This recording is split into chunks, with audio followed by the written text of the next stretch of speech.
अस्सलाम वालेकुम, hello, good morning friends. फिर से स्वागत है आपके प्यारे सी यूट्यूब चैनल नॉलेज अड्डा पर। आज हम जो टॉपिक डिस्कस करने जा रहे हैं वो है मोल्डिंग ऑफ ब्रिक्स। हम ब्रिक्स को, एक प्रिपेयर क्ले को अब हम शेप कैसे दें ब्रिक्स की, उसे हम मोल्डिंग ऑफ ब्रिक्स कहते हैं। इससे पहले जो वीडियो आया था वो आया था प्रिपरेशन ऑफ क्ले पर। हम ब्रिक्स की क्ले को तैयार कैसे करें, उसमें कौन से इंग्रेडिएंट्स होने चाहिए, उसमें कौन से हार्मफुल इंग्रेडिएंट्स नहीं होने चाहिए। ओके, अब हम उसी प्रिपेयर क्ले को मोल्ड करेंगे। ओके,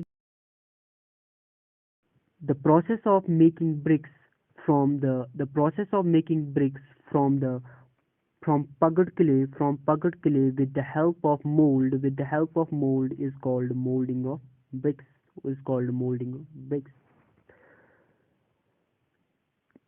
प्रोसेस जिसकी वजह से हम ब्रिक्स को बनाए from pugged clay, from prepared clay with the help of mould के जरिए से, उस प्रोसेस को हम मोल्डिंग ऑफ ब्रिक्स कहते हैं।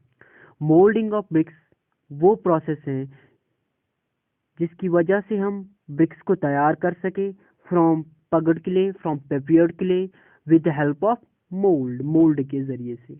Okay, the bricks are molded by two processes. जो आपकी ब्रिक्स हैं वो दो तरीके से मोल्ड हो सकती है। First is hand moulding and other is machine moulding. First is hand molding and another is machine molding, and we discuss hand molding. What is hand molding?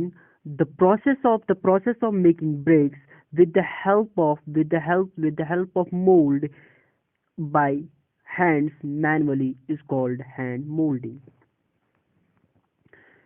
Hand moulding एक ऐसा प्रोसेस है moulding का जब हम bricks को तैयार करें with the help of mould के जरिए से, जब हम ब्रिक्स को तैयार करें बाय हैंड्स। ओके, जब हम हाथों से ब्रिक्स को तैयार करें उसे हम हैंड मोल्डिंग कहते हैं। Hand molding is adopted where manpower is cheap and readily available for the manufacturing of bricks.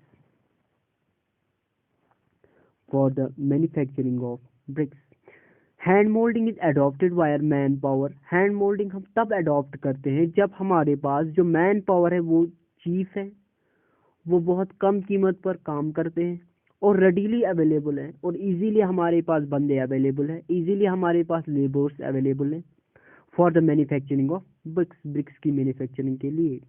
Okay,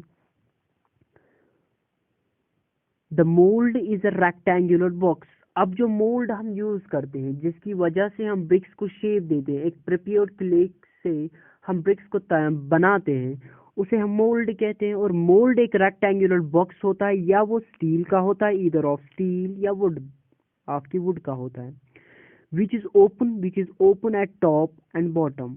जो ओपन होता है बॉटम से भी और टॉप से भी ओपन होता है और बॉटम से भी ओपन होता है। ये एक मोल्ड एक रेक्टेंगुलर बॉक्स होता है जो इधर स्टील का बना होता है या आपके वुड का बना होता है, और वुड भी होना चाहिए well season.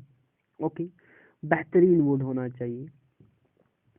Okay, which is open at top and bottom. Okay, the size of mold is 8 to 12% larger than the size of bricks because the bricks shrink during the drying and burning. जो आपकी mould का size होना चाहिए, the size of mould, आपकी mould का जो size होना चाहिए वो 8 to 12% लार्जर होना चाहिए, बड़ा होना चाहिए। किससे? साइज ऑफ ब्रिक्स से। जो आपकी साइज ऑफ ब्रिक्स है, अगर नॉर्मल साइज की हम बात करेंगे तो वो 9 into 19 into 19। Okay, because the bricks shrink during drying and burning. क्योंकि आपकी जो ब्रिक है वो क्यों हमें लार्जर होना चाहिए, क्यों हमें हमारे पास जो साइज ऑफ मोल्ड है वो बड़ा होना चाहिए, क्योंकि जो आपकी ब्रिक है वो ड्राई और बर्निंग के वक्त जो इसके बाद के प्रोसेस है वो श्रिंक हो जाती है ड्यूरिंग ड्राइंग एंड बर्निंग, और जब वो श्रिंक हो जाती है जो रिक्वायर्ड साइज है वो तो नहीं मिल जाएगा। इसीलिए हम पहले ही मोल्ड को बड़ा रखते हैं, यानी हमारे पास जब मोल्डेड ब्रिक आती है, नई नई तैयार ब्रिक होती है वो बड़ी आती है, जब वो ड्राइंग के लिए जाती है थोड़ी सी श्रिंक हो जाती है, जब वो ब्रिक बर्निंग के लिए जाती है तो वो थोड़ी सी श्रिंक हो जाती है और हमें एक रिक्वायर्ड साइज मिल ही जाता है।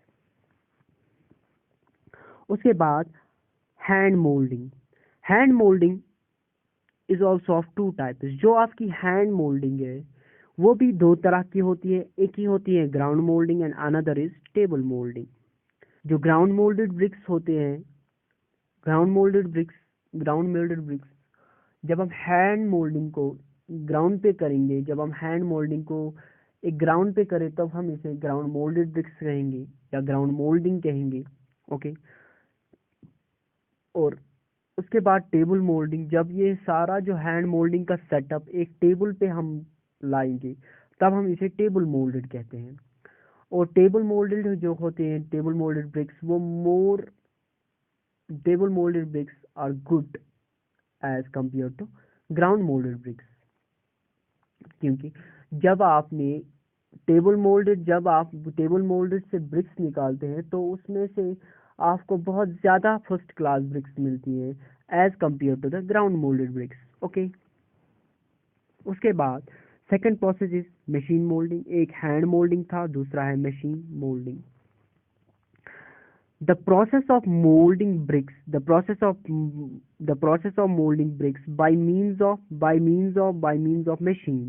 जब हम मशीन के जरिए से ब्रिक्स को मोल्ड करें तो हम इसे मशीन मोल्डिंग कहेंगे,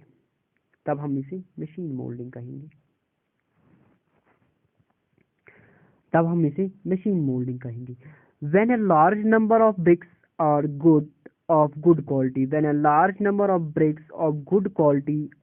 quality are to be made quickly, machine molding is adopted। जब आपके पास बहुत ज़्यादा ब्रिक्स चाहिए एक शॉर्ट पीरियड ऑफ टाइम में और वो ब्रिक्स बहुत अच्छी होनी चाहिए, गुड क्वालिटी की होनी चाहिए, तब आप मशीन मोल्डिंग यूज़ करते हैं। The cost of machines is high, so it is economical to mold bricks। जो कॉस्ट है बाजारों में इन मशीनों का जिनकी वजह से हम मोल्ड ऑफ ब्रिक्स करेंगे वो बहुत ज़्यादा है, इसीलिए जो मशीन मोल्डिंग है वो economical then hand moulding. So in our country such machines are really used as labor or cheap and readily available। जो हमारी कंट्री में ऐसी मशीन्स बहुत कम देखी जाती है, बहुत कम यूज़ हो जाती है, क्योंकि हमारे पास जो लेबर है वो चीप है और रेडीली अवेलेबल है। हमारे पास जो पॉपुलेशन है वो बहुत ज़्यादा है और जो बेरोज़गारी है वो बहुत ज़्यादा है, इसीलिए जो हमारे पास लेबर्स है वो चीप रेट पे हमें मिलते हैं और अवेलेबल इजीली हो जाते हैं। इसीलिए हमारे देश में सबसे ज़्यादा हैंड मोल्डिंग का इस्तेमाल होता है, हैंड मोल्डिंग की ब्रिक्स हमें मिलती है। Machine moulding is also of two types. Machine moulding भी दो तरह की होती है, एक होती है plastic clay machine and another is dry clay machine. ये डिपेंड अपॉन द मशीन जो आप मशीन यूज़ करेंगे। ड्राइंग ऑफ ब्रिक्स हम अगली वीडियो में डिस्कस करेंगे, तब तक के लिए दीजिए इजाज़त। अल्लाह हाफिज़। Thank you so much. अगर आपको वीडियो अच्छी लगी हो तो लाइक शेयर एंड सब्सक्राइब ज़रूर करते जाइए। Thank you.